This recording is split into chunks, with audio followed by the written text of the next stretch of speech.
السلام علیکم ورحمۃ اللہ وبرکاتہ۔ وعلیکم السلام ورحمۃ اللہ وبرکاتہ۔ نحمده ونصلی علی رسولہ الکریم، اما بعد فاعوذ باللہ من الشیطان الرجیم، بسم اللہ الرحمن الرحیم، رب اشرح لی صدری ویسر لی امری واحلل عقدۃ من لسانی یفقهوا قولی۔ یا ایھا النبی انا أرسلناك شاهدا ومبشرا ونذيرا وداعيا إلى الله بإذنه وسراجا منيرا وبشر المؤمنين بأن لهم من الله فضلا كبيرا۔ الحمد للہ وکفی وسلام علی عبادہ الذین اصطفی۔ پیج نمبر ہے 88، صفحہ 88۔ مسلمانوں کو تعذیب، عذاب دینا، سزا دینا، تکلیفیں دینا۔ اس منصوبے کے تحت مسلمانوں کو ایسی ایسی تکلیفیں دی گئیں کہ ان کے تصور ہی سے رونگٹے کھڑے ہو جاتے ہیں، یعنی سوچ کے انسان کانپ اٹھتا ہے اور دل شق ہو جاتا ہے، یعنی پھٹ جاتا ہے۔ مثلا حضرت بلال بن رباح رضی اللہ عنہ امیہ بن خلف کے غلام تھے۔ امیہ ان کے گلے میں رسی ڈال کر بچوں کے حوالے کر دیتا تھا۔ اس کو ساتھ ساتھ امیجن کرتے جائیں، جیسے کبھی آپ نے دیکھا ہوگا نا، بچے کسی پیٹ کو یا کسی بکرے کو یا جانور کو بے دردی کے ساتھ، ناسمجھی کے ساتھ کھینچ رہے ہوتے ہیں اور وہ انہیں کھینچتے پھرتے۔ اس دوران بلال رضی اللہ عنہ احد احد کہتے رہتے۔ اس کے علاوہ امیہ ان کو دوپہر کی چلچلاتی دھوپ میں جلتی ریت یا پتھر پر ڈال کر سینہ پر بھاری پتھر رکھوا دیتا، یعنی ریت یا پتھر پہ لٹا کر سینے پر بھاری پتھر رکھوا دیتا، نیچے بھی پتھر اوپر بھی پتھر۔ کبھی تھوڑی دیر کے لیے بغیر بستر کے فرش پر لیٹنا پڑے تو وہی کافی ہے تکلیف کے لیے، لیکن یہاں پر مزید پتھر کہ سانس رکے سینے پر۔ پھر کہتا ہے یا تو محمد کے ساتھ کفر کر، یعنی ان کا انکار کر، اور لات اور عزا کی پوجا کر، یا اسی حالت میں پڑا پڑا مر جا۔ لیکن بلال برابر احد احد کہتے رہے۔ یہ تھے وہ لوگ جنہوں نے اپنی چوائس کے ساتھ ایمان قبول کیا اور پھر اس پر ہر حال میں جمے رہے، اپنے قول کی سچائی کا ثبوت دیا۔ ایک روز حضرت ابو بکر رضی اللہ عنہ گزرے۔ حضرت بلال کو اسی طرح کی اذیت دی جا رہی تھی۔ حضرت ابو بکر رضی اللہ عنہ نے انہیں اس مصیبت میں دیکھا تو خرید کر اللہ کے لیے آزاد کر دیا۔ عامر بن فہیرہ رضی اللہ عنہ کو اس قدر مارا جاتا کہ ان کی عقل جاتی رہی، یعنی ہوش گم ہو گئے اور ان کی سمجھ میں کچھ نہ آتا تھا کہ وہ کیا کہہ رہے ہیں۔ ابو فکیہہ رضی اللہ عنہ، جن کا نام افلح تھا اور قبیلہ ازد کے رہنے والے اور قبیلہ بنو عبد الدار کے غلام تھے، ازد کے رہنے والے اور قبیلہ بنو عبد الدار کے غلام تھے، ان کے پاؤں میں لوہے کی بیڑیاں پہنا کر دوپہر کی چلچلاتی دھوپ میں لایا جاتا اور کپڑے اتار کر تپتی ریت یا پتھر پر لٹا دیا جاتا۔ کپڑے اتار کر، آپ یوں سمجھے جیسے ننگے پاؤں آج کل دھوپ میں چلنا ہو، گرم پتھر پر، گرم فرش پر، اور اوپر اتنا بھاری پتھر رکھ دیا جاتا کہ وہ ہل بھی نہ سکے، اور اتنی دیر تک اسی اذیت میں رکھا جاتا کہ ان کی عقل کھو جاتی۔ انہیں مسلسل اسی طرح اذیتیں دی جاتی رہیں، یہاں تک کہ دوسری ہجرت حبشہ میں وہ بھی ہجرت کر گئے۔ ایک بار اسی طرح ان کے دونوں پاؤں کو رسی سے باندھ کر انہیں گھسیٹتے ہوئے لے جایا گیا اور جلتی زمین پر ڈال کر اس طرح ان کا گلا گھونٹ دیا گیا، یوں لگتا تھا جیسے مر گئے ہیں۔ اسی دوران میں حضرت ابو بکر رضی اللہ عنہ وہاں سے گزرے تو انہیں بھی خرید کر اللہ کے لیے آزاد کر دیا۔ مشہور صحابی خباب بن ارت رضی اللہ عنہ زمانے جاہلیت میں قید ہو کر آئے تھے. انہیں بنو خزاعہ کی ایک عورت ام انمار بنت سبا نے خرید لیا تھا. یہ لوہار تھے. جب مسلمان ہوئے تو ان کی مالکن لوہے کا جلتا ہوا ٹکڑا لے کر آتی اور ان کی پیٹھ پر ڈال دیتی جیسے گرم چمٹا ہوتا ہے، تاکہ محمد صلی اللہ علیہ وسلم کے ساتھ کفر کریں، مگر اس سے ان کا ایمان اور زیادہ بڑھ جاتا. انہیں مشرکین بھی سزائیں دیتے، کبھی گردن مروڑتے، کبھی بال نوچتے، اور کئی بار تو جلتے ہوئے کوئلوں پر ڈال دیا جنہیں ان کی پیٹھ کی چربی ہی نے بجھایا. حضرت زنیرہ رضی اللہ عنہا ایک رومی لونڈی تھی. وہ مسلمان ہوئی تو انہیں اللہ کی راہ میں اس قدر تکلیفیں دی گئیں کہ وہ اندھی ہو گئیں. اس پر ان سے کہا گیا کہ تمہیں لات اور عزا کی مار پڑ گئی ہے. انہوں نے کہا نہیں واللہ انہوں نے میرا کچھ نہیں بگاڑا، یہ تو اللہ کی طرف سے ہے، اور اگر وہ چاہے تو اسے دور کر سکتا ہے. دوسرے دن صبح ہوئی تو واقعی اللہ نے ان کی بصارت بحال کر دی تھی. اس پر مشرکین کہنے لگے یہ تو محمد کا ایک جادو ہے. ام عبیس رضی اللہ عنہا بنو زہرہ کی ایک لونڈی تھی، یعنی غلام عورت تھی. ان کا مالک اسود بن یغوث انہیں ستایا کرتا تھا. یہ رسول اللہ صلی اللہ علیہ وسلم کا بڑا کٹر دشمن تھا اور آپ کا مذاق اڑایا کرتا تھا. بنو عدی کے عمرو بن مؤمل کی ایک لونڈی مسلمان ہوئی تو انہیں عمر بن خطاب ستایا کرتے تھے. وہ بھی مسلمان نہیں ہوئے تھے، چنانچہ انہیں اتنا مارتے کہ تھک جاتے، پھر چھوڑ کر کہتے کہ میں نے کسی مروت کی بنا پر نہیں چھوڑا بلکہ مارتے مارتے اکتا گیا ہوں. اور عمر جیسا شدید شخص تھک جائے اس لیے چھوڑ دیا ہے. وہ کہتی تیرا رب بھی تیرے ساتھ ایسا ہی کرے گا. اور جو لونڈیاں مسلمان ہوئیں اور انہیں ستایا گیا ان میں نہدیہ اور ان کی صاحبزادی کا ذکر کیا جاتا ہے رضی اللہ تعالی عنہما. یہ دونوں بنو عبد الدار کی ایک عورت کی لونڈیاں تھیں. حضرت ابو بکر رضی اللہ عنہ نے حضرت بلال، عامر بن فہیرہ اور ابو فکیہہ رضی اللہ عنہم کی طرح ان سب لونڈیوں کو بھی خرید کر آزاد کر دیا. اس پر ان کے والد ابو قحافہ نے بطور عتاب کہا، یعنی ڈانٹتے ہوئے کہا، میں دیکھتا ہوں کہ تم کمزور گردنیں آزاد کرا رہے ہو. اگر طاقتور مردوں کو آزاد کراتے تو وہ تمہارا بچاؤ بھی کر سکتے تھے، یعنی تمہارے کام آتے، احسان کا بدلہ چکاتے. ابو بکر رضی اللہ عنہ نے فرمایا میں اللہ کی رضا چاہتا ہوں. اس پر اللہ نے ان کی تعریف اور ان کے دشمنوں کی مذمت میں یہ آیت اتاری، فرمایا فَأَنذَرْتُكُمْ نَارًا تَلَظَّىٰ لَا يَصْلَاهَا إِلَّا الْأَشْقَى الَّذِي كَذَّبَ وَتَوَلَّىٰ وَسَيُجَنَّبُهَا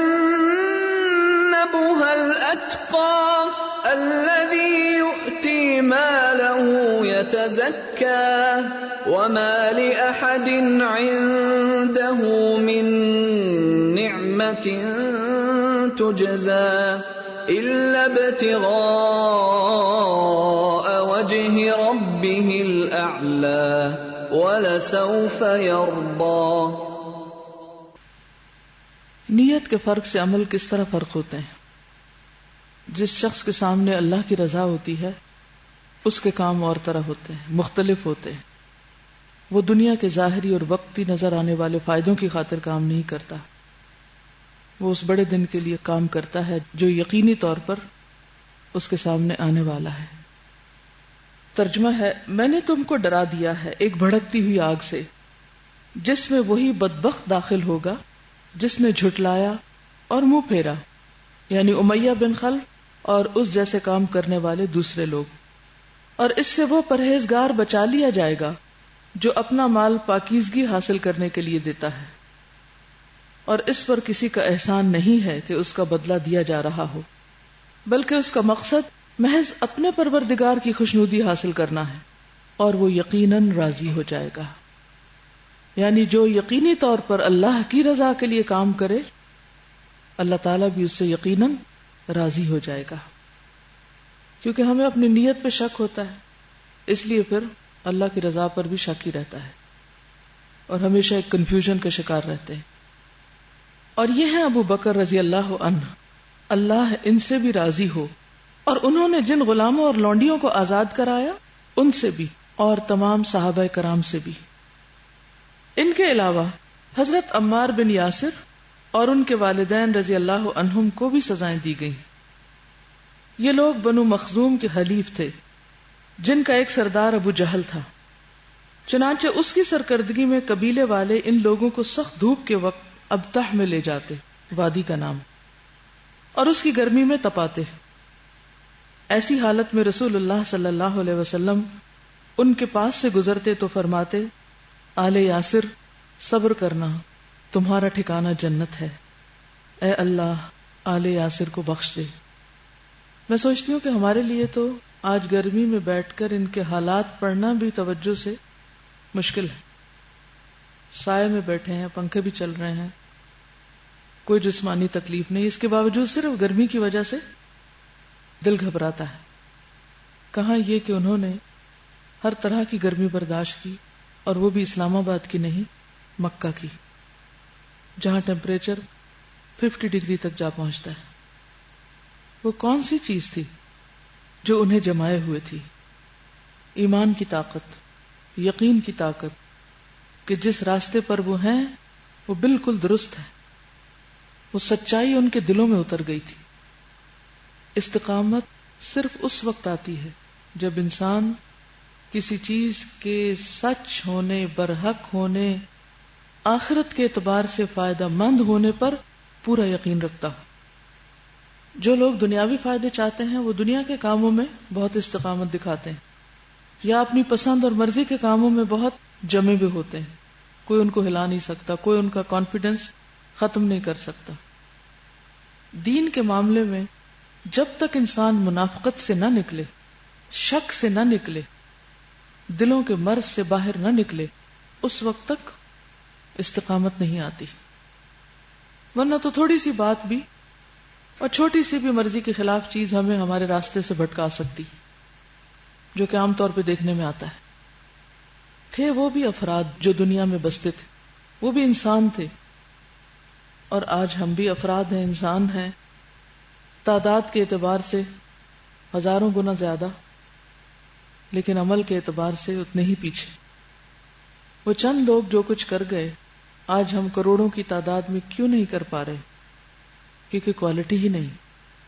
اور کوالٹی صرف ظاہری شکل و صورت اور فٹ جسموں کی نہیں ہوتی، وہ اندر کے ایمان اور یقین کی ہوتی کہ وہ کیسا ہے. کیونکہ جو لوگ انسانوں کے لیے کام کرتے ہیں، انسانوں کی خوشی کے لیے، انسانوں کی رضامندی کے لیے، مال کے لیے، دنیاوی فائدے کے لیے، دنیاوی کچھ مصلحتوں کے لیے، کہ اچھا اگر یہ نہ کیا تو پھر فلاں فائدے سے محروم ہو جاؤں گا، وہ ڈاواں ڈول ہی رہتے ہیں. وہ مشکلیں نہیں برداشت کر سکتے اس راستے کی، کیونکہ جو ہی ان کے مفاد پہ زد پڑے گی وہ اس راستے سے ہٹ جائیں گے.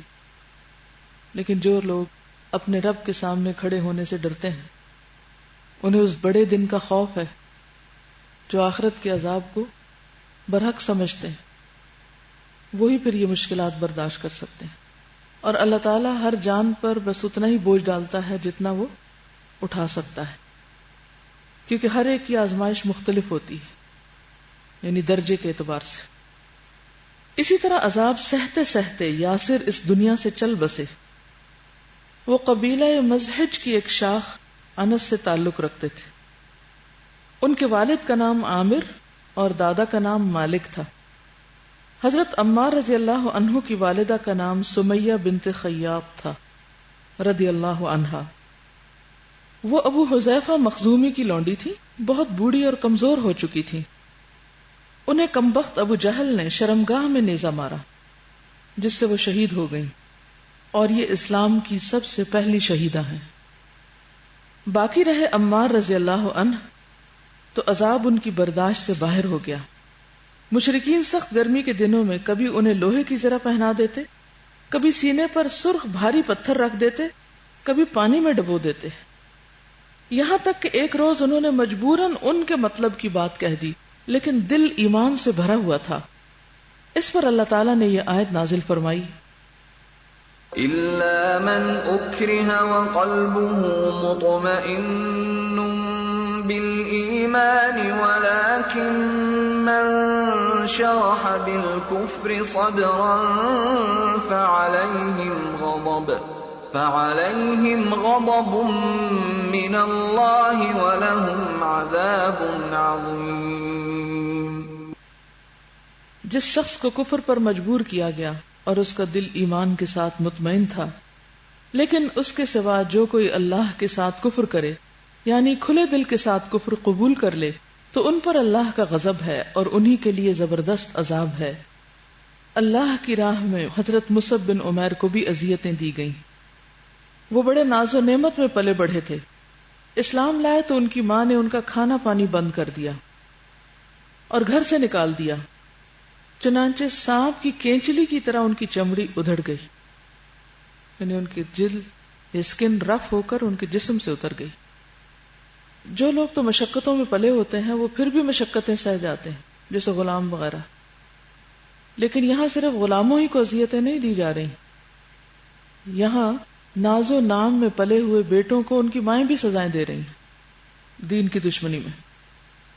حضرت صہیب بن سنان رومی کو اس قدر تکلیف دی گئی کہ وہ اپنی عقل کھو بیٹھے، انہیں پتہ ہی نہ چلتا تھا کہ کیا کہہ رہے ہیں۔ حضرت عثمان بن عفان رضی اللہ عنہ کو طرح طرح سے ستایا گیا، ان کا چچا ان کو کھجور کی چٹائی میں لپیٹ کر نیچے سے دھونی دیتا تھا، اور آپ کو معلوم ہے کہ عثمان بن عفان بھی بہت مالدار لوگوں میں سے تھے، یہ بھی ناز و نام میں پلے ہوئے تھے، اور ان کا والدی چچا ان کو سزا دیتا۔ حضرت ابو بکر اور طلحہ بن عبید اللہ کو بھی ستایا گیا، یعنی بچا کوئی بھی نہیں۔ نوفل بن خویلد نے، اور کہا جاتا ہے کہ طلحہ بن عبید اللہ کے بھائی عثمان بن عبید اللہ نے دونوں کو پکڑ کر ایک ہی رسی میں باندھ دیا، یہ اپنے رشتہ دار ہیں اب، تاکہ نماز پڑھنے اور دین پر عمل پیرا ہونے سے باز رہیں، مگر ان دونوں حضرات نے اس کی بات نہ مانی۔ پھر اس نے حیرت سے دیکھا کہ دونوں کھلے ہوئے ہیں اور نماز پڑھ رہے ہیں، چونکہ دونوں ایک ساتھ رسی میں باندھے گئے تھے اس لیے انہیں قرین کہا جاتا ہے۔ قرین کے معنی ہیں ایک ساتھ ملائے گئے، اکٹھے باندھ دیے گئے۔ ابو جہل کا حال یہ تھا کہ جب وہ کسی با اثر اور بچاؤ کی طاقت رکھنے والے آدمی کے اسلام لانے کی خبر سنتا تو اسے ڈانٹتا، پھٹکارتا اور دھمکیاں دیتا کہ مال و عزت کو سخت نقصان پہنچاؤں گا، اور اگر کوئی کمزور آدمی اسلام لاتا تو اسے خود بھی مارتا اور دوسروں کو بھی شے دیتا۔ غرض جس کسی کے بھی مسلمان ہونے کا پتہ چلتا، مشرکین اس کے در پہ آزار ہو جاتے اور جہاں تک بس چلتا ستاتے اور تکلیفیں دیتے۔ یعنی اس دور میں ایمان لانا اور اس کا اظہار کرنا آسان کام نہیں تھا۔ یہ زیادتیاں تو کمزور اور عام مسلمانوں کے ساتھ ہو رہی تھی، لیکن بڑے اور معزز لوگوں میں سے کوئی مسلمان ہوتا تو مشرکین کو بھی ہاتھ اٹھانے سے پہلے بار بار سوچنا پڑتا۔ چنانچہ ایسے مسلمان سے اس کے ہم پلہ لوگ ہی حد درجہ احتیاط اور سوچ بچار کے بعد ٹکرانے کی جرت کرتے تھے۔ تو آپ دیکھیے کہ کتنی قسم کی اذیتیں ہو گئی۔ سب سے پہلے کیا کیا تھا انہوں نے؟ شروع میں آغاز کس سے ہوا تھا؟ مذاق اڑانے سے، استہزاء سے۔ اس سے پہلے بھی حضرت ابو طالب سے شکایت کی گئی تھی اور کہا گیا تھا کہ آپ اپنے بھتیجے کو روک لیں۔ پھر ابو طالب کو دھمکی دی گئی تھی کہ آپ ان کو منع کریں، آگے اس کی بھی تفصیل آئے گی۔ پھر جھوٹے الزامات بھی لگائے گئے۔ وہ کون سے الزامات تھے؟ کاہن، شاعر، جادوگر، اور کیا کیا جاتا تھا؟ مذاق، طعنہ زنی، استہزاء، تکبر۔ مذاق اڑانے کا کوئی واقعہ یاد ہے آپ کو؟ اللہ سبحانہ وتعالیٰ نے فرمایا تھا کہ انا کفیناک المستہزئین۔ جب آپ صلی اللہ علیہ وسلم کسی گلی یا بازار سے گزر رہے ہوتے تھے تو یہ اونچی اونچی ہنستے اور کہتے کہ یہی ہے وہ شخص جس کو رسول بنا کر بھیجا گیا۔ کبھی کہتے کہ قرآن ان دو شہروں کے کسی بڑی ہستی پہ کیوں نہیں نازل ہوا، یہی رہ گیا تھا جس کو چنا گیا۔ پھر اسی طرح جب قرآن پڑھا جاتا تھا تو شور ہنگامہ کرتے تھے۔ تاکہ لوگ چلے جائیں اور کوئی آواز نہ سنائی دے. پھر اسی طرح بحثیں کرتے, کٹھوجتیاں کرتے. ایک اور جگہ پر آتا ہے کہ سودے بازی کی بھی کوشش کی گئی تھی. وَدُّوا لَوْ تُدْهِنُوا فَيُدْهِنُونَ, وہ چاہتے ہیں کہ کسی طرح تم کمزور پڑو تو وہ بھی پیچھے ہٹ جائیں اور یہ مخالفت چھوڑیں. ایک موقع پر جب انہوں نے ابو طالب سے آ کے کہا کہ آپ اپنے بھتیجے سے پوچھیں کہ وہ کیا چاہتا ہے, اگر سرداری چاہتا ہے تو ہم اس کو اپنا سردار مان لیتے ہیں, اگر کسی خوبصورت عورت سے شادی کرنا چاہتا ہے تو جس کی طرف یہ اشارہ کرے گا ہم اس عورت سے شادی کر دیں گے, اگر مال چاہیے تو ہم مال قدموں میں لا کے ڈھیر کر دیتے ہیں. تو نبی صلی اللہ علیہ وسلم نے کیا جواب دیا تھا؟ خدا کی قسم اگر یہ میرے دائیں ہاتھ میں سورج اور بائیں میں چاند بھی لا کے رکھ دے تو میں اس کام سے باز نہیں آؤں گا. پھر اسی طرح گالی گلوچ کی جاتی تھی, خاص طور پر نماز پڑھنے کے وقت. تو آپ دیکھیے کہ یہ جو ترغیبات اور لالچ ہوتی ہے نا, یہ بھی ایک آزمائش ہوتی ہے. آزمائشیں صرف گالی گلوچ, تانے اور اس طرح کی چیزیں نہیں ہوتی. جب کوئی آ کے ہمدردی سے آپ سے بات کرتا ہے تو آپ پہلے سے دکھی ہیں, پریشان ہیں, تو آپ اس کی باتوں میں آ جاتے ہیں. اس وقت انسان کا دماغ اس طرح کام نہیں کرتا کہ وہ کیا صحیح فیصلہ کر رہا ہے یا نہیں. مثلا دین کے راستے پہ چلتے ہو, اگر آپ کو کسی بھی قسم کی کوئی تکلیف یا پریشانی آئے, کسی کی طرف سے بھی کوئی آپ کو دکھ پہنچے, تو عموماً انسان کیا چاہتا ہے کہ وہ بات کسی اور سے شیئر کرے. ہوتا نا, آپ دین پر عمل کرنا چاہتے ہیں اور آپ کی مخالفت ہوئی یا آپ کو کوئی مشکل آئی تو آپ فوراً کسی سے شیئر کرتے ہیں. اچھا, بعض اوقات آپ اس شخص سے شیئر کرتے ہیں کہ جو آپ کی ہاں میں ہاں ملائے یا پھر آپ سے ہمدردی کرے.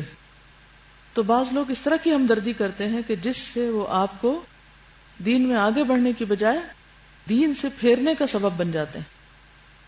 تو جب زبانی کلامی باتوں سے, سودے بازیوں سے, ترغیبات سے, ان چیزوں سے کچھ نہیں بنا تو پھر انہوں نے کیا کرنا شروع کر دیا؟ جسمانی تشدد, جیسا کہ ابھی آپ نے پڑھا.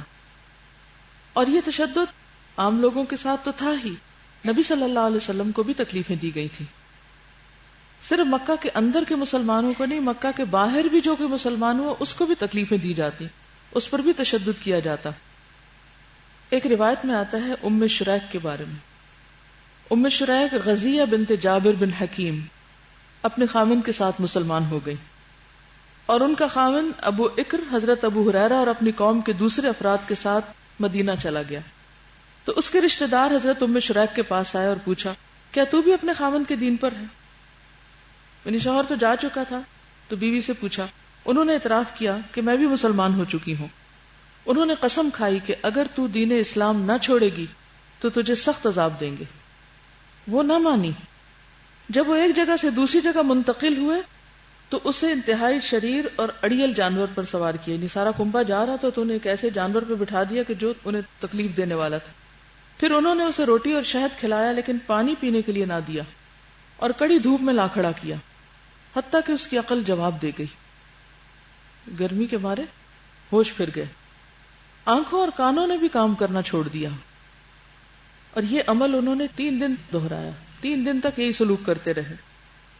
تیسرے دن انہوں نے پھر اسے کہا کہ تم اسلام کو چھوڑ دو. وہ پھر نہ مانی, بلکہ اپنی انگلی سے آسمان کی طرف توحید لا الہ الا اللہ, اللہ کے ایک ہونے کا اشارہ کرتی رہی. پھر انہوں نے اذیت دی. اس پر ان کے اوپر ایک طرح سے بے ہوشی طاری ہونے لگی. انہیں بات سمجھ میں نہیں آ رہی تھی کہ یہ لوگ کیا کہہ رہے ہیں. اب تو کہتے ہیں کہ اللہ تعالیٰ نے ان پر بہت کرم کیا اور پانی کا ایک ڈول بھیج دیا جس سے اس نے اپنی پیاس بجھائی. جب ان کے رشتہ داروں نے یہ واقعہ دیکھا تو وہ سب بھی مسلمان ہو گئے, اور وہ سارے کے سارے پھر مدینہ کی طرف ہجرت کر گئے. اسی طرح اور بھی صحابہ کے واقعات ہیں. حضرت ابو ذر غفاری مکہ کے اندر نہیں تھے, مکہ کے باہر تھے, انہیں بھی اسلام کے بارے میں پتہ چلا, مسلمان ہوئے. انشاءاللہ اس کی بھی آگے تفصیلات آئیں گی. تو بہرحال جسمانی تشدد ہر طرح کے لوگوں پر کیا گیا, کسی پر زیادہ کسی پر کم, مکہ کے اندر بھی باہر بھی, عورتوں پر بھی مردوں پر بھی, جوانوں پر بھی بوڑھوں پر بھی, آزاد پر بھی غلام پر بھی, مالدار پر بھی غریب پر بھی. یعنی سوسائٹی کے ہر طبقے کو جو بھی کوئی مسلمان ہوا سب کو اس مشقت سے گزرنا پڑا. رسول اللہ صلی اللہ علیہ وسلم کے ساتھ مشرکین کا رویہ. جہاں تک رسول اللہ صلی اللہ علیہ وسلم کا تعلق ہے تو اللہ تعالیٰ نے آپ کو ایسا رعب اور شرف اور وقار دے رکھا تھا کہ لوگ زیادتی کی جرات نہ کر پاتے تھے۔ مزید برآں آپ کو ابو طالب کی حمایت اور حفاظت بھی حاصل تھی۔ وہ قریش کے ایک عظیم سردار تھے، ان کی بات مانی جاتی تھی اور ان کی ذمہ داری کا احترام کیا جاتا تھا، اسے توڑنے کی جرات کسی میں نہ تھی۔ یہ بنو عبد مناف کے چوٹی کے انسان تھے، اور قریش بلکہ سارا عرب اس خاندان کو عزت اور احترام کی نظر سے دیکھتا تھا، اس لیے آپ کے اس تعلق سے مشرکین مجبور تھے کہ کوئی پرامن قدم اٹھائیں۔ چنانچہ انہوں نے ابو طالب سے گفت و شنید کا راستہ اپنایا، مگر کسی قدر سختی اور چیلنج کے ساتھ۔ تو آپ دیکھیے کہ جہاں مشکلات ہوتی ہیں وہاں اللہ سبحانہ وتعالیٰ کوئی نہ کوئی مددگار بھی پیدا کر دیتا ہے، اور بعض کیسز میں جیسا کہ آپ نے ان واقعات میں دیکھا کہ براہ راست اللہ کی مدد آ گئی لوگوں پر۔ قریش اور ابو طالب کے درمیان گفتگو۔ قریش کے اشراف ابو طالب کے پاس آئے اور ان سے کہا، آپ کا بھتیجا ہمارے خداؤں کو برا بھلا کہتا ہے، ہمارے دین پر عیب لگاتا ہے، ہمیں بے وقوف ٹھہراتا ہے اور ہمارے باپ دادا کو گمراہ کہتا ہے، لہذا یا تو آپ اسے روکیں یا ہمارے اور اس کے بیچ سے ہٹ جائیں، کیونکہ آپ بھی تو ہماری طرح سے اس سے الگ دین پر ہیں، ہم اس سے نمٹ لیں گے۔ جواب میں ابو طالب نے نرمی سے بات کی اور انہیں خوش اسلوبی سے واپس کر دیا۔ چنانچہ وہ واپس چلے گئے اور رسول اللہ صلی اللہ علیہ وسلم اللہ کے دین پر کھلم کھلا کار بند رہ کر اس کی تبلیغ کرتے رہے۔ ابو طالب کو قریش کی دھمکی اور چیلنج۔ مگر جب قریش نے دیکھا کہ نبی صلی اللہ علیہ وسلم اپنا کام اور اپنی تبلیغ میں لگے ہوئے، یعنی ساری مشکلات کے باوجود کام نہیں رکا، تو وہ مزید صبر نہ کر سکے۔ انہوں نے باہم بڑی چیمگوئیاں اور شکوے کیے، پھر ابو طالب کے پاس جا کر عرض گزار ہوئے، ابو طالب آپ ہم میں عمر رسیدہ ہیں، یعنی عمر بڑی ہے آپ کی اور شرف و منزلت رکھتے ہیں، ہم نے آپ سے عرض کی تھی کہ اپنے بھتیجے کو منع کریں، مگر آپ نے منع نہیں کیا۔ بخدا ہم یہ برداشت نہیں کر سکتے کہ ہمارے باپ دادا کو برا بھلا کہا جائے، ہمیں بے وقوف قرار دیا جائے اور ہمارے معبودوں پر عیب لگائے جائیں، لہٰذا آپ یا تو اسے منع کریں یا پھر ہم آپ کے اور اس کے مقابلے کے لیے نکل آئیں گے، اور اس وقت تک نہیں ٹلیں گے جب تک کہ ایک فریق کا خاتمہ نہ ہو جائے۔ یہ کہہ کر وہ لوگ واپس چلے گئے۔ ابو طالب کو یہ دھمکی اور چیلنج بڑا بھاری محسوس ہوا۔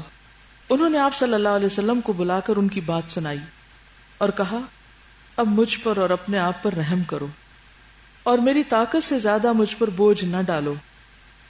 جب رسول اللہ صلی اللہ علیہ وسلم نے ان کی یہ کمزوری دیکھی تو فرمایا، یا عمی واللہ لو وضع الشمس فی یمینی والقمر فی یساری علی ان اترک هذا الامر حتی یظہرہ اللہ او اہلک فیہ ما ترکتہ۔ چچا جان واللہ اگر یہ لوگ میرے دائیں ہاتھ پر سورج اور بائیں ہاتھ پر چاند بھی رکھ دیں کہ میں اس کام کو چھوڑ دوں تب بھی نہیں چھوڑ سکتا، یہاں تک کہ یا تو اللہ اس دین کو غالب کر دے یا میں اسی راہ میں ہلاک ہو جاؤں۔ اس کے بعد آپ صلی اللہ علیہ وسلم کے آنسو نکل آئے۔ یہ دیکھ کر ابو طالب کی محبت اور قوت ارادی پلٹ آئی۔ انہوں نے کہا، بھتیجے جاؤ، جو کہنا ہے کہو، واللہ میں تمہیں کبھی کسی بھی وجہ سے چھوڑ نہیں سکتا، اب نہیں چھوڑوں گا تمہیں۔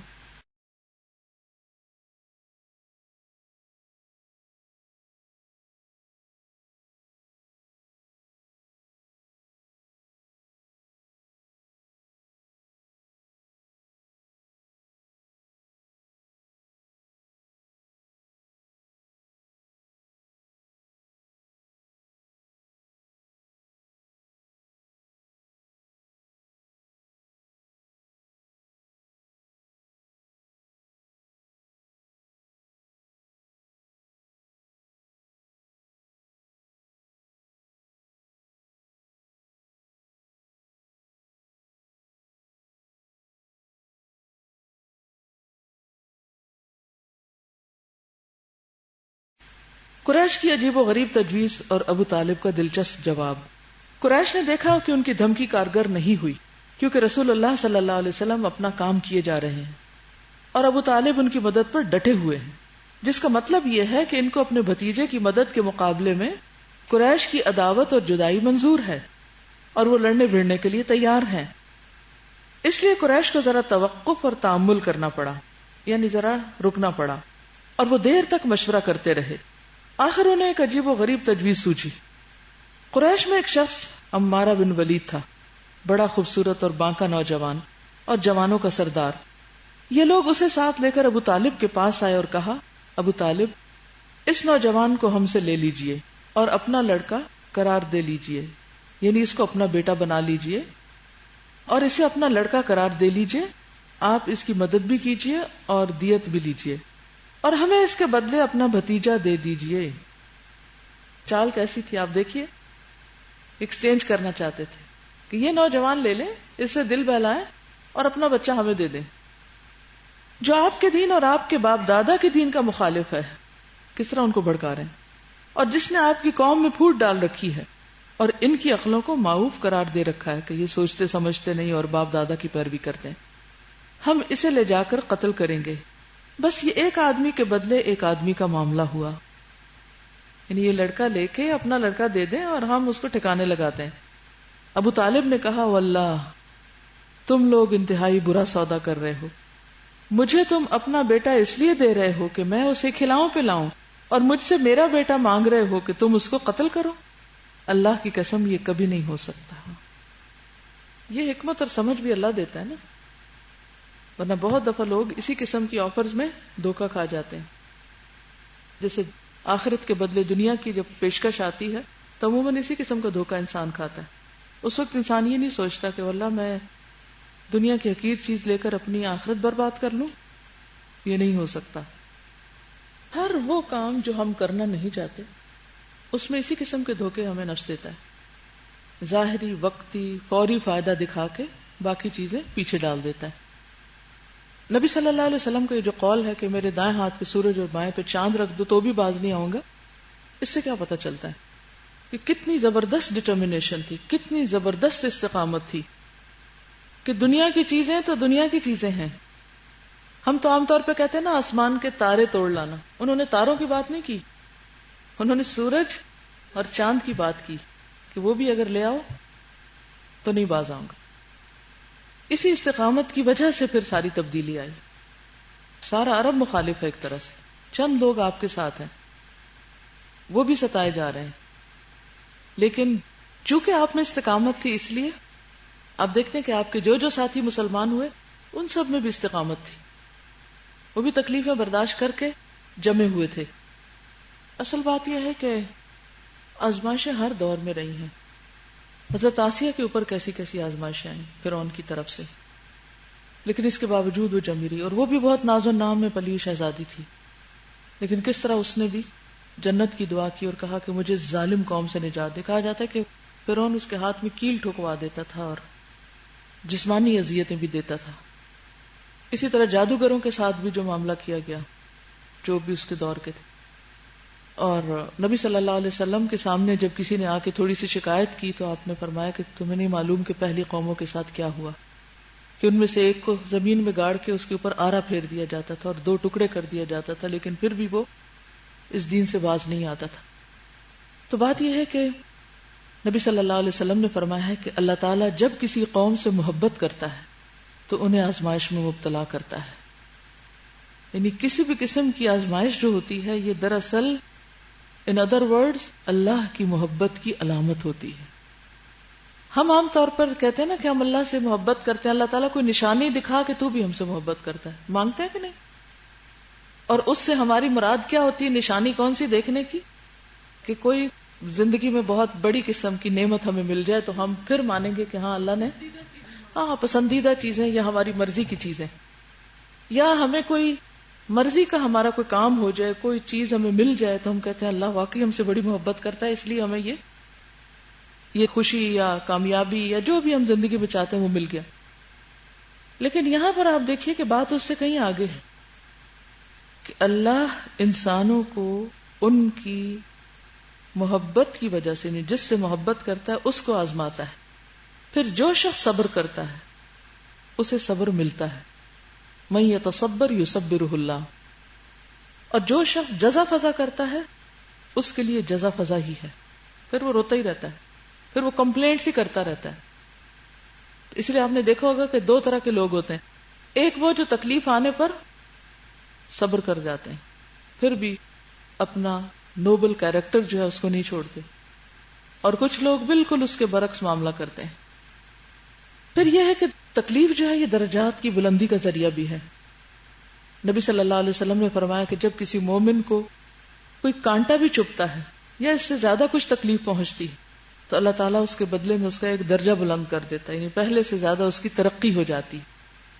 دنیا میں کسی نوکری میں انسان کا کوئی گریڈ بڑھے، کوئی درجہ بڑھے، پروموشن ہو تو انسان کتنا خوش ہوتا ہے.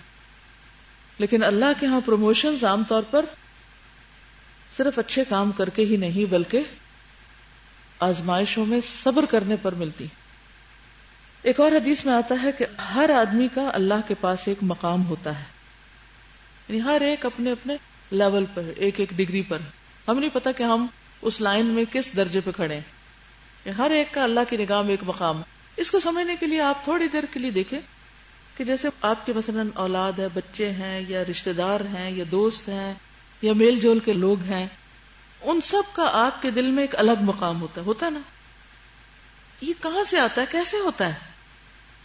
وہ اوپر نیچے بھی ہوتا رہتا ہے لیکن ہوتا ہے نا. تو جس طرح دنیا میں لوگ اپنے اخلاق کے، ایمان کے مختلف درجوں پر ہیں، اسی طرح اللہ کے ہاں بھی ان کے کچھ درجے ہیں جسے وہ اپنے عمل سے نہیں پا سکتا.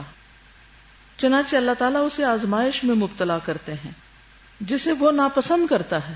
یعنی بندہ کبھی بھی آزمائش پہ خوش نہیں ہوتا یہاں تک کہ وہ اس مقام کو پا لیتا ہے. یعنی اللہ تعالیٰ نے بندوں کے لیے خاص درجے رکھے ہیں نا، اور ادھر ان کو آزما کے ان درجوں تک لے جانا چاہتا ہے.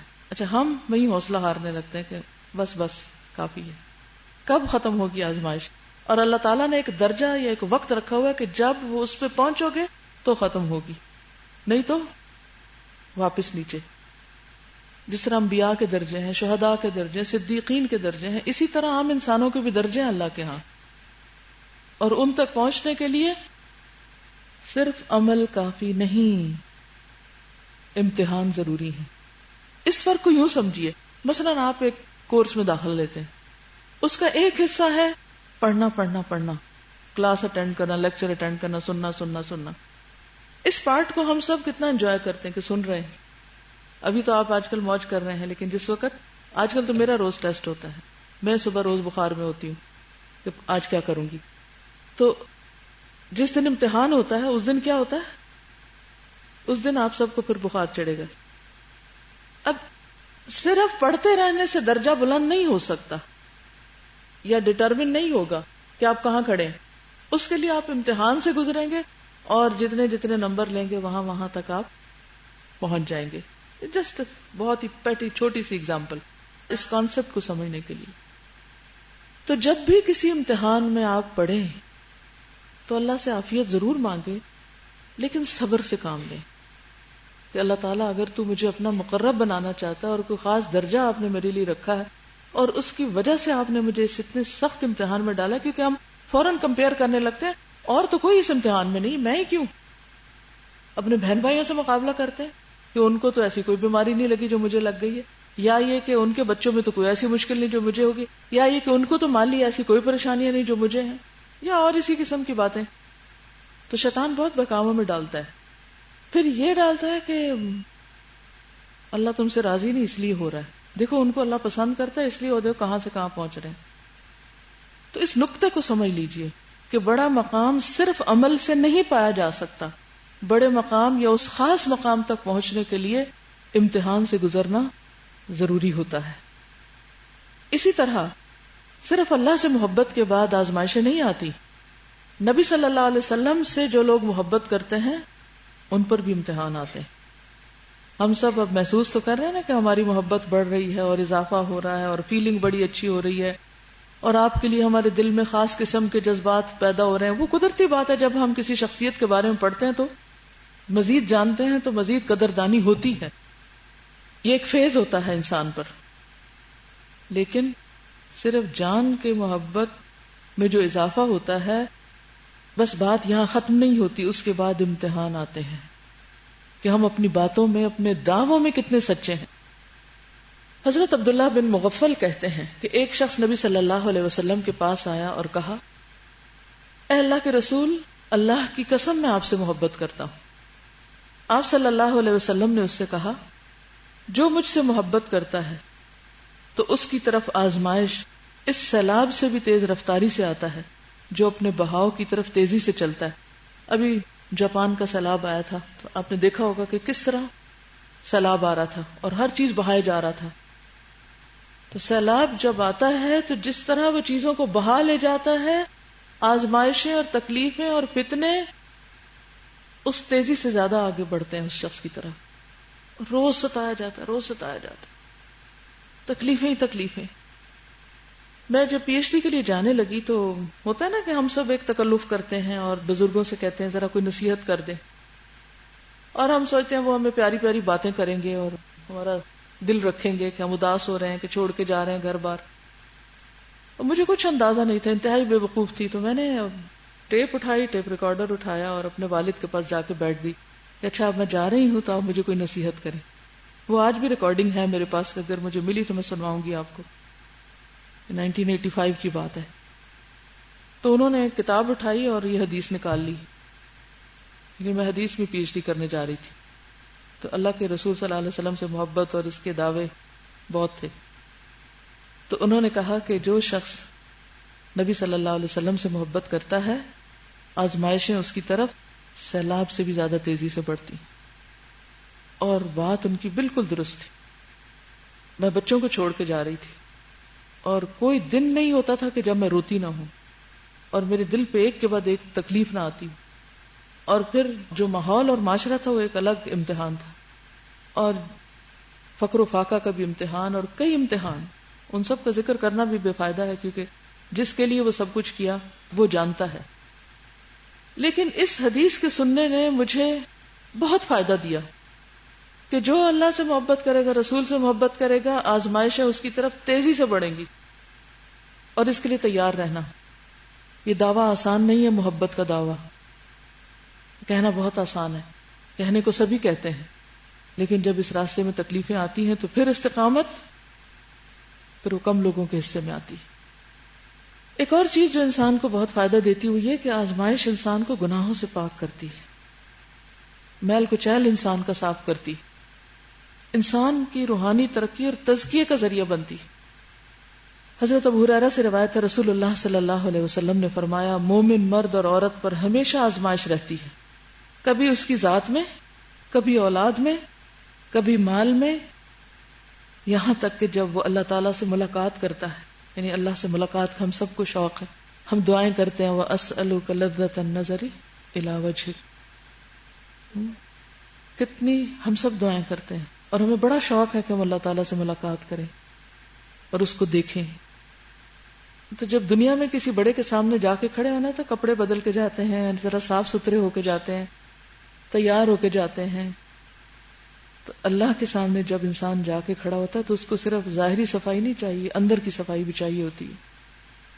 تو جس کے اندر ایمان ہوگا اس کو کبھی ذات میں، کبھی اولاد میں، کبھی مال میں، یہاں تک کہ جب وہ اللہ سے ملاقات کرتا ہے تو گناہوں سے پاک ہوتا ہے. یعنی موت کے وقت بھی پاک ہوتا ہے اور جب اللہ کے حضور حاضر ہوگا اس وقت بھی. حضرت مصعب بن سعد اپنے والد سے روایت کرتے ہیں کہ میں نے عرض کیا، اے اللہ کے رسول صلی اللہ علیہ وسلم، کون لوگ زیادہ آزمائش میں ڈالے جاتے ہیں؟ آپ نے فرمایا، انبیاء، پھر ان کے مثل اور پھر ان کے مثل.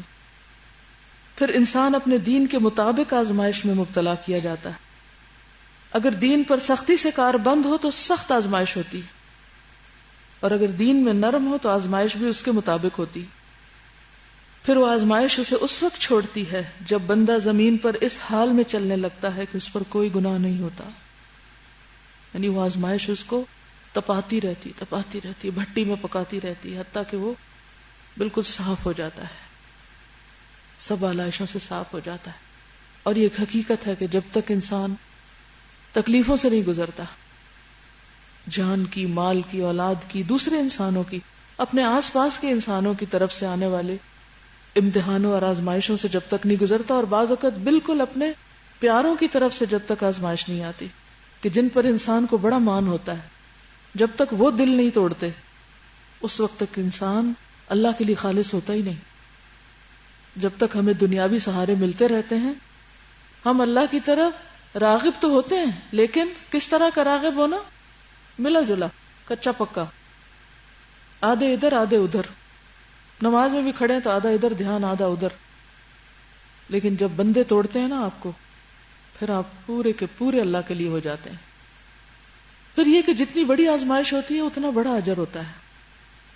حضرت انس رضی اللہ عنہ سے روایت ہے کہ رسول اللہ صلی اللہ علیہ وسلم نے فرمایا، زیادہ ثواب بڑی آزمائش کے ساتھ ہے.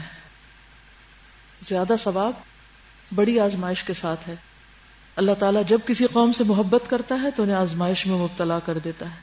بس جو راضی ہو جائے اس کے لیے رضا، جو ناراض ہو جائے اس کے لیے ناراضگی. یعنی اس میں بھی خطرہ ہے کہ اگر ہم اللہ کی طرف سے آئی ہوئی آزمائش پہ ناراض ہوتے ہیں کہ وائی می، مجھے کیوں تو نے اس امتحان میں ڈالا، اور اللہ کے بارے میں بدگمان ہونے لگے اور اللہ سے دور ہونے لگے، تو پھر اللہ تعالیٰ بھی اسے اپنے سے دور کر دیتا ہے. ہم سب یہ بات بھی جانتے ہیں کہ جنت کس میں گھری ہوئی ہے؟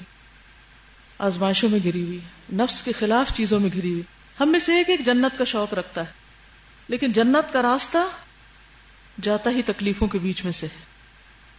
تو جنت تکلیفوں سے گھری اور دوزخ نفسانی خواہشات سے. انسان نفس کی خواہشیں پوری کرتا رہتا ہے حتیٰ کہ جا اس گڑھے میں گرتا ہے. تو کبھی بھی کوئی تکلیف آئے تو یہ نہ سوچیں کہ اللہ مجھ سے ناراض ہے.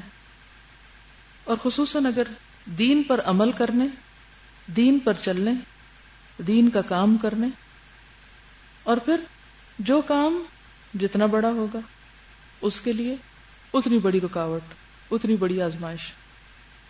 جتنا بڑا دعویٰ اتنا بڑا امتحان، اور اس سے بچ کوئی بھی نہیں سکتا، کیونکہ اس سے نکلے بغیر اس مقام تک پہنچا نہیں جا سکتا.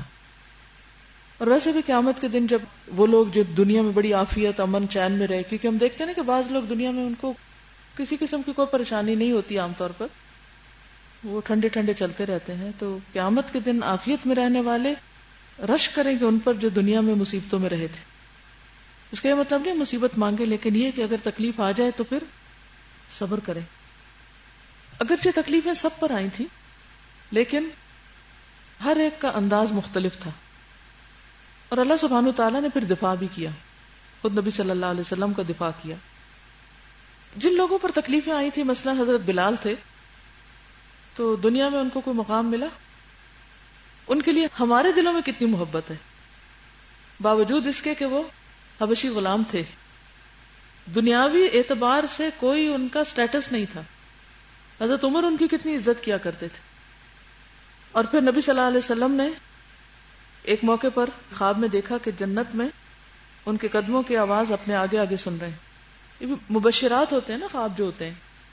تو انہوں نے اپنا کیا عمل بتایا تھا کہ جب بھی وضو کرتا ہوں نماز پڑھ لیتا ہوں. یعنی آپ دیکھیں کہ جس سے آپ کو محبت ہوتی ہے، جس کو آپ اچھی طرح پہچانتے ہیں، اسی کے قدموں کی آواز آپ پہچانتے ہیں. یعنی چال سے پہچان ہونا کہ کون آ رہا ہے، کس کے بارے میں آپ جانتے ہیں، جس سے آپ کو محبت ہوتی ہے، جس سے پتہ ہی چلتا ہے کہ خود نبی صلی اللہ علیہ وسلم کو بھی ان سے بہت محبت تھی. پھر آپ دیکھیں کہ لوگوں کا مال ہتھیا لیا گیا، ہر طرح کی آزمائشیں آئیں، تکلیفیں آئیں، لیکن ان میں سے کوئی بھی اپنے دین سے نہیں پھرا.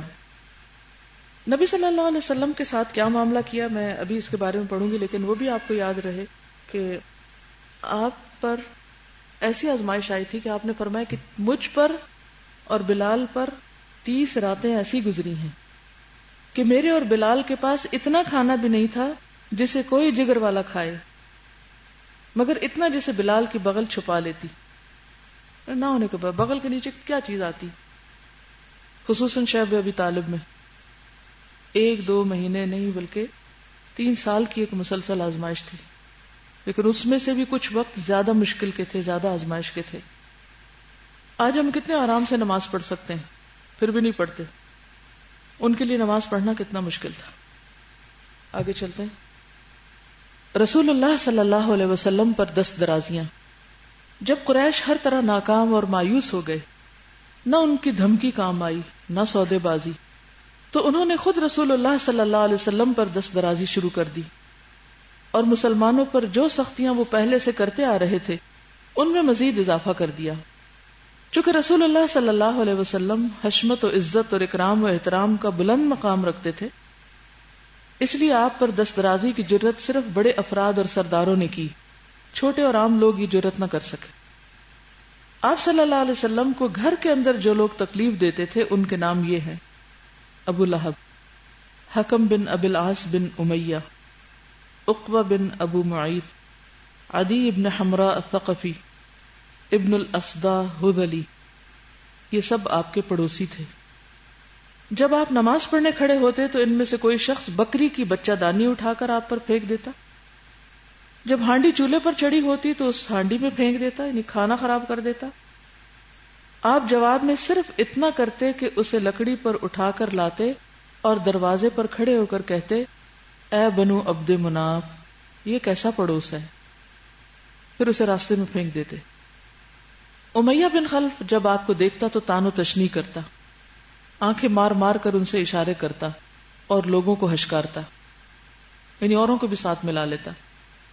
اسی طرح اس کا بھائی ابی بن خلف دھمکیاں دیتا ہوا کہتا: اے محمد، میرے پاس اود نامی گھوڑا ہے جسے روزانہ 3 صاع خوراک کھلاتا ہوں، اسی پر سوار ہو کر تجھے قتل کروں گا۔ بالآخر آپ صلی اللہ علیہ وسلم نے ایک بار فرمایا: بل انا اقتلک انشاء اللہ، بلکہ انشاءاللہ میں تجھے قتل کروں گا۔ اور ایسا ہی ہوا کہ احد میں آپ ہی نے اسے قتل کیا۔ ایک روز یہی ابی بن خلف ایک بوسیدہ ہڈی لایا اور اسے توڑ کر رسول اللہ صلی اللہ علیہ وسلم کے چہرے کی طرف پھینک دیا۔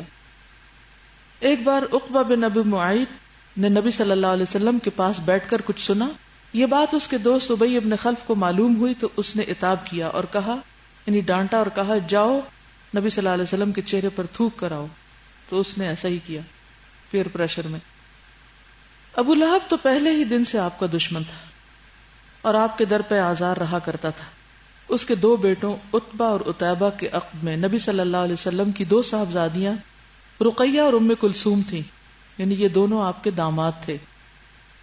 ابو لہب نے دونوں بیٹوں سے کہا: اگر تم نے محمد کی بیٹیوں کو طلاق نہ دی تو میرا تمہارا آمنا سامنا حرام ہے۔ اس کی بیوی نے بھی کہا کہ انہیں طلاق دے دو کیونکہ وہ بددین ہو گئی ہیں، چنانچہ انہوں نے طلاق دے دی۔ کسی کی بیٹی طلاق پا کے گھر آ جائے تو اس گھر کا حال کیا ہوگا، اور وہ بھی کوئی اور وجہ نہیں سوائے دین کے۔ ابو لہب کی بیوی ام جمیل اروا بنت حرب بھی رسول اللہ صلی اللہ علیہ وسلم کی کٹر دشمن تھی۔ وہ کانٹے دار ڈالیاں لا کر رات کو آپ کے راستے میں ڈال دیتی کہ آپ اور آپ کے ساتھی زخمی ہو جائیں۔ اسے سورت تبت یدا ابی لہب نازل ہونے کا پتہ چلا، یعنی اس کو ام جمیل کو تبت یدا ابی لہب نازل ہونے کا پتہ چلا تو ہتھیلی میں پتھر رکھ کر رسول اللہ صلی اللہ علیہ وسلم کی تلاش میں نکلی۔ آپ خانہ کعبہ کے پاس ابو بکر کے ساتھ تشریف فرما تھے۔ اللہ نے اس کی آنکھوں پر پردہ ڈال دیا، چنانچہ وہ صرف حضرت ابو بکر ہی کو دیکھ رہی تھی۔ کہنے لگی: تمہارا ساتھی کہاں گیا؟ مجھے معلوم ہوا ہے کہ وہ میری حجب کرتا ہے، واللہ اگر اسے پالوں تو یہی پتھر اس کے منہ پر دے ماروں۔ سن لو، میں بھی شاعرہ ہوں۔ اس کے خیال میں نبی صلی اللہ علیہ وسلم جو کچھ فرما رہے تھے وہ کیا تھا؟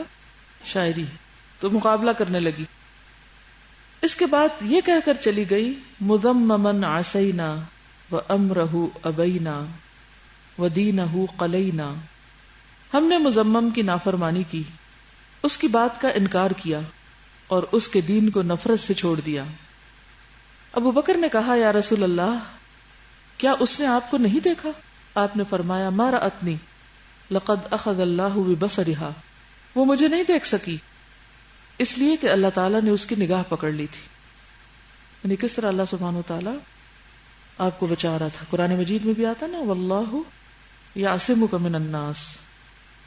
گویا جب اللہ تعالیٰ کسی کام کا ارادہ کر لیتا ہے تو کوئی اس کو روک نہیں سکتا، کسی کی بھی مخالفت کوئی نقصان نہیں دے سکتی۔ ہاں، وقتی طور پر انسان کے لیے امتحان ضرور ہوتی۔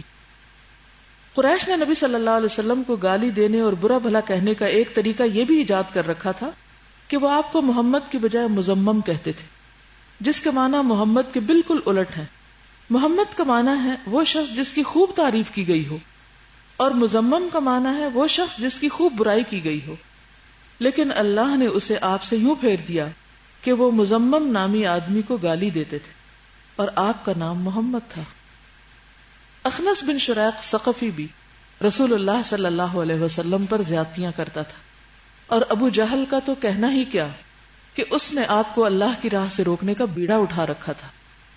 وہ نبی صلی اللہ علیہ وسلم کو اپنی باتوں سے اذیت پہنچاتا، نماز سے روکتا اور اپنی حرکتوں پر فخر اور تکبر کرتا۔ ایک روز نبی صلی اللہ علیہ وسلم کو نماز پڑھتے ہوئے دیکھ لیا تو سختی پر اتر آیا اور دھمکیاں دینے لگا۔ بالآخر رسول اللہ صلی اللہ علیہ وسلم نے اسے ڈانٹ دیا اور گلے کے پاس سے کپڑا پکڑ کر جھنجھوڑتے ہوئے فرمایا، أولى لك فأولى ثم أولى لك فأولى، تیرے لیے خرابی در خرابی ہے، پھر تیرے لیے خرابی در خرابی ہے۔ اس نے کہا، محمد مجھے دھمکیاں دے رہے ہو؟ واللہ تم اور تمہارا رب میرا کچھ نہیں بگاڑ سکتے، میں اس وادی مکہ کا سب سے طاقتور آدمی ہوں۔ ایک روز اس نے اپنے ساتھیوں سے کہا، محمد تمہارے سامنے اپنا چہرہ مٹی پر رکھتا ہے، یعنی نماز کو اس نے کس طرح کس حکارت کے ساتھ مٹی پہ سر رکھنے سے تشبیہ دی۔ انہوں نے کہا ہاں۔ اس نے کہا، لات و عزا کی قسم، اگر میں نے اسے دیکھ لیا تو اس کی گردن روند دوں گا اور اس کا چہرہ مٹی پر رگڑ دوں گا۔ اس کے بعد اس نے رسول اللہ صلی اللہ علیہ وسلم کو نماز پڑھتے دیکھ لیا اور اس زوم میں چلا کہ آپ کی گردن روندے گا، لیکن لوگوں نے اچانک کیا دیکھا کہ وہ ایڑیوں کے بل پلٹ رہا ہے، بھاگ رہا ہے واپس اور دونوں ہاتھوں سے اپنا بچاؤ کر رہا ہے۔ لوگوں نے پوچھا، ابو الحکم تمہیں کیا ہوا؟ کہنے لگا، میرے اور اس کے درمیان آگ کی ایک خندق ہے، ٹرینچ ہے، اور ہولناکیاں اور فرشتوں کے پروں کے بازو ہیں۔ آپ نے فرمایا، لو دنا منی لاختطفته الملائکۃ عضوا عضوا، اگر وہ میرے قریب آتا تو فرشتے اس کے ٹکڑے ٹکڑے کر دیتے، اس کا ایک ایک عضو اچک لیتے۔ ایسے ہی بدبختی عقبہ بن ابی معیط کے حصے میں بھی آئی۔ ایک بار رسول اللہ صلی اللہ علیہ وسلم بیت اللہ کے پاس نماز پڑھ رہے تھے اور ابو جہل اور اس کے ساتھی بیٹھے تھے۔ اتنے میں بعض افراد نے بعض سے کہا، کون ہے جو بنی فلاں کے اونٹ کی بچہ دانی لائے؟ یہ اونٹ نہیں ہونا چاہیے، یعنی اس کا جو رحم ہے جس میں وہ بچہ پیدا ہوتا ہے نا، عام طور پہ ہوتا ہی ہے کہ جس سیک میں بچہ ہوتا ہے نا ماں کے پیٹ میں، جب وہ بچہ پیدا ہو جاتا ہے تو وہ سارا کچھ اٹھا کے پھینک دیا جاتا ہے کوڑے کباڑ میں۔ تو جانور بھی جب بچہ پیدا کرتے ہیں تو ان کے اندر سے اسی طرح اس کو کیا کہتے ہیں انگریزی میں، پلیسنٹا۔ تو پلیسنٹا جو ہوتا ہے وہ انتہائی گندی چیز، وہ نکال کے پھینک دیتے ہیں، اور جب محمد سجدہ کریں تو ان کی پیٹھ پہ ڈال دے۔ اس پر قوم کا بدبخت ترین آدمی عقبہ بن ابی معیط اٹھا اور بچہ دانی لا کر انتظار کرنے لگا۔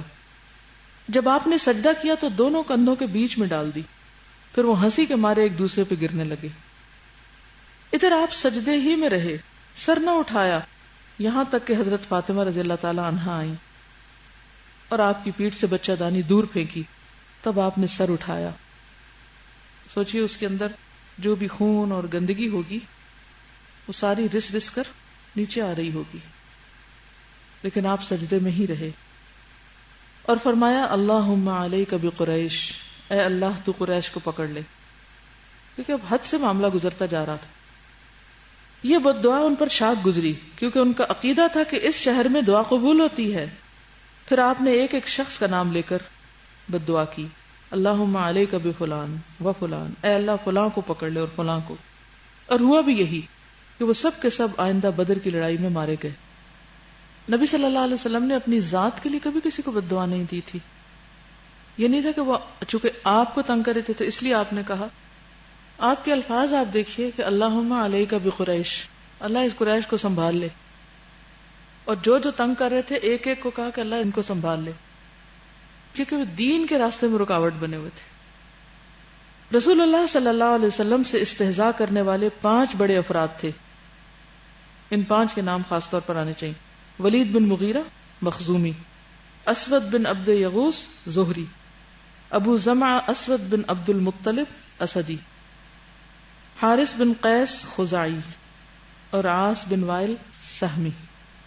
ان کے بارے میں اللہ تعالیٰ نے رسول اللہ صلی اللہ علیہ وسلم کو بتایا کہ ان کے شر سے بچاؤ کے لیے تنہا اللہ آپ کو کفایت کرے گا، انا کفیناک المستہزئین۔ پھر ان میں سے ہر ایک پر ایسی بلا نازل کی جو عبرت اور نصیحت سے بھرپور تھی۔ چنانچہ ولید کو چند سال پہلے سے تیر کی ایک خراش لگی ہوئی تھی جو بالکل معمولی تھی، مگر جبریل نے اس خراش کے نشان کی طرف اشارہ کر دیا تو وہ پھوٹ پڑی اور کئی سال شدید تکلیف پہنچانے کے بعد جان لیوا ثابت ہوئی۔ اسی طرح اسود بن عبد یغوث کے سر کی طرف حضرت جبریل علیہ السلام نے اشارہ کیا تو اس کو پھوڑے نکل آئے اور انہی پھوڑوں سے اس کی موت واقع ہو گئی۔ کہا جاتا ہے کہ اسے لو لگ گئی تھی۔ یہ بھی کہا جاتا ہے کہ جبریل نے اس کے پیٹ کی طرف اشارہ کیا تھا جس سے اسے استسقاء کی بیماری ہو گئی تھی، پیٹ پھولنے لگ گیا تھا، پانی بھر گیا تھا اس میں۔ اس استسقاء موسیٰ اسے نا یہ لفظ استسقاء پیٹ کی بیماری کر پیٹ اس قدر پھول گیا کہ بالآخر وہ اسی سے مر گیا۔ اسود بن عبد المطلب نے جب رسول اللہ صلی اللہ علیہ وسلم کو اذیتیں پہنچا کر بہت تنگ کر دیا تو آپ نے بد دعا کی، اللہم اعمی بصرہ واثقلہ ولدہ، اے اللہ اس کی نگاہ چھین لے اور اسے لڑکے سے محروم کر دے۔ چنانچہ حضرت جبریل علیہ السلام تشریف لائے اور اس کے چہرے پر کانٹے دار پتے یا ڈالی سے مارا تو اس کی نگاہ جاتی رہی، پھر اس کے لڑکے کو مارا تو وہ مر گیا۔ عاص بن وائل ایک کانٹے دار درخت پر بیٹھ گیا، اس کا کانٹا پاؤں کے تلوے میں چبھ گیا، اس کا زہر سر تک دوڑ گیا، یہاں تک کہ وہ اسی زہر سے مر گیا۔ یہ ان سختیوں کا ایک مختصر سا خاکہ ہے جو کھلم کھلا تبلیغ کے نتیجے میں رسول اللہ صلی اللہ علیہ وسلم اور مسلمانوں پر ٹوٹ پڑی تھی۔ ہوتا یہی ہے کہ اللہ تعالیٰ تھوڑی تھوڑی آزمائشیں ڈالتے، تھوڑی تھوڑی بندہ ان کو برداشت کرتا جاتا ہے، تو پھر ایک وقت آتا ہے کہ بڑی سے بڑی چیز بھی انسان کے لیے قابل برداشت ہو جاتی، پھر انسان اس کو سہ جاتا ہے اور پھر اس سے ایمان کی حلاوت آنے لگتی ہے اگر انسان صبر کرتا ہے۔ اور دنیا میں بھی اللہ تعالیٰ بندے کے سامنے اس کے دشمنوں کو ذلیل کرتا ہے اور ان کے دل کی جلن کو جو ان کی تکلیفوں کی وجہ سے پہنچتی ہے اس کو ٹھنڈا کرتا ہے۔ آپ صلی اللہ علیہ وسلم کا اخلاق دیکھیے نا کہ جب وہ آپ کے کھانے کے اوپر یا کھانے کے اندر کوئی گندی چیز پھینک جاتے تھے تو آپ صرف اتنا کہتے تھے کہ کس قسم کی ہمسائیگی ہے، یہ کیا کر رہے ہیں آپ میرے ساتھ۔ آج ہمارا حال کیا ہے؟ ہم کیا کرتے ہیں؟ چھوٹی سی کوئی بات کر دے تو اس پر ہمارا ری ایکشن کیا ہوتا ہے؟ کوئی بات چھوٹی سی بھی مرضی کے خلاف ہو جائے، مثلاً آپ یہاں پر آئے ہیں، کلاس میں آئے، کوئی چیز مرضی کے خلاف ہو گئی جو آپ ایکسپیکٹ نہیں کر رہے تھے، وہ ہو گئی آپ کے ساتھ، ہمارا ری ایکشن کیا ہوتا ہے؟ آئندہ نہیں آئیں گے۔ کسی نے کچھ کہہ دیا، آئندہ اس سے نہیں بولیں گے۔ تو بات یہ ہے کہ اللہ سبحانہ وتعالیٰ دراصل ان سب کو ایک بڑے کام کے لیے تیار کر رہے تھے۔ جب بھی کوئی آزمائش آئے، کوئی تکلیف آئے تو ضرور سوچیں کہ اللہ تعالیٰ مجھ سے کوئی کام لینا چاہتا ہے، کیونکہ جب تکلیفیں آتی ہیں نا تو انسان اگر ان کو برداشت کر جائے تو اندر سے اس کا ظرف وسیع ہونے لگتا ہے، دل کھلنے لگتا ہے، حوصلہ بڑھنے لگتا ہے۔ مشکلیں اتنی پڑی مجھ پہ کہ آسان ہو گئی۔ یعنی جب انسان پہ مشکلات آتی ہیں، مثلا اگر کوئی پہلے دن آپ کو گھونسا مارے تو آپ کو لگے گا کہ جیسے مرنے لگے آپ، لیکن آپ نے دیکھا ہوگا کہ یہ جو گھونسوں والی لڑائی ہوتی ہے باکسنگ، اس میں کتنا کتنا مارتے ہیں، ان کو کوئی اثر ہوتا ہے؟ کوئی روتے ہیں کہ ہمیں چوٹ لگ گئی؟ اور ہمارے تو کوئی ذرا سی کونی کسی کی لگ جائے تو ہمارے آنسو نکلنے لگتے ہیں، کیونکہ برداشت نہیں ہے نا۔ برداشت کیوں؟ کیونکہ تکلیف صحیح نہیں۔ تو تکلیفیں سہتا جائے نا جب انسان، اور صبر کرتا جائے اور استقامت اختیار کرے تو اللہ تعالیٰ پھر اس کو اپنے کام کا بنا لیتے ہیں۔ جیسے موسیٰ علیہ السلام کو کہا تھا نا وَاصْطَنَعْتُكَ لِنَفْسِي۔ اس پیچیدہ صورتحال کے پیش نظر رسول اللہ صلی اللہ علیہ وسلم نے 2 قدم اٹھائے، پہلا تھا دار الارقم اور دوسرا تھا ہجرت حبشہ۔ کل انشاءاللہ ہم دار ارقم سے شروع کریں گے، آج کے لیے اتنا ہی کافی ہے۔ چلیے اب آپ کچھ کہنا چاہیں تو کہیے۔ جی آپ فرمائیے۔ جی، انسان کا جو مینٹل ایٹیچیوڈ ہوتا ہے نا، اس پہ ڈپینڈ کرتا ہے کہ وہ تکلیف کیسے لیتا ہے۔ اگر آپ بیٹھے ہوں اور آپ کو پیچھے سے کوئی سوئی چبھو دے تو ایک دم آپ کیسے ریئیکٹ کریں گے؟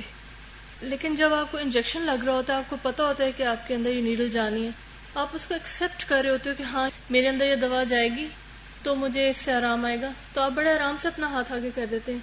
تو میں یہ سوچ رہی تھی کہ اصل میں ہمارا مسئلہ یہ کہ ہم لوگ جب خالی دنیا کی ایک زندگی گزار رہے ہوتے ہیں، ایک بے شعوری کی زندگی، اس میں ہماری جو کامیابی کے جو معیار ہے وہ یہ ہے کہ کوئی تکلیف نہ ہو اور ٹوٹل کمفرٹ اینڈ کنوینئنس، یہ ہمارے لیے سکسیس ہے۔ تو اس وجہ سے جب ہم دین میں آتے ہیں اور قرآن پڑھتے ہیں سب، تو ہم اس میں ایکسپیکٹ کرتے ہیں کہ اب تو ہم اللہ کے فیوریٹ ہو گئے ہیں، تو اب تو اللہ تعالیٰ ہمیں بہت ہی کمفرٹس پہنچائے ہیں، اور اب تو ہمیں بہت ہی وہ ہائی اسٹیٹس ہو. ہم اس وجہ سے پھر زیادہ پریشان ہوتے ذرا سی تکلیف پہ، مقصد سے ہٹ جاتے ہیں. بالکل. اور ایون میں جب پہلی دفعہ سیرت پڑھ رہی تھی، یا بچپن میں جب کبھی اسلامیات کی بکس میں پڑھتے تھے، تو مجھے بالکل سمجھ میں نہیں آتا تھا کہ آخر نبی صلی اللہ علیہ وسلم پر اتنی تکلیفیں آ رہی ہیں اور اللہ تعالیٰ دیکھ رہے ہیں، تو وہ روک کیوں نہیں رہے انہیں؟ اتنے مسلمانوں پہ آ رہے ہیں، ٹارچر ہو رہے ہیں، اور وہ اللہ تعالیٰ ان کو بچا ہی نہیں رہے. مجھے سمجھ نہیں آتی تھی. اور ہم لوگ چونکہ وہ واقعات کو صرف واقعات کے طور پہ پڑھ لیتے تھے، تو اب سمجھ میں آ رہی کہ یہ تو ان کو چونکہ پتا تھا کہ یہ کیوں ہو رہا ہے اور اس کا فائدہ کیا ہے، اور ایک مقصد کے لیے تیار کیا جا رہا ہے. ایگزیکٹلی. تو وہ اس وجہ سے وہ اس طرح ریٹیلیٹ نہیں کر رہے، وہ صرف اپنے کام پہ رہے ہیں. کہ اگر بلال کوئی آگے سے گالی نہیں ان کو دے رہے، کچھ بھی نہیں کہہ رہے، بس احد کہہ رہے، احد، اپنا کام کر رہے بس. جزاک اللہ خیر. اللہ تعالی ہمیں عمل والا بنائے. جزاکم اللہ خیرا. سبحانک اللہم و بحمدک، نشہد ان لا الہ الا انت، نستغفرک و نتوب الیک. السلام علیکم و رحمۃ اللہ وبرکاتہ.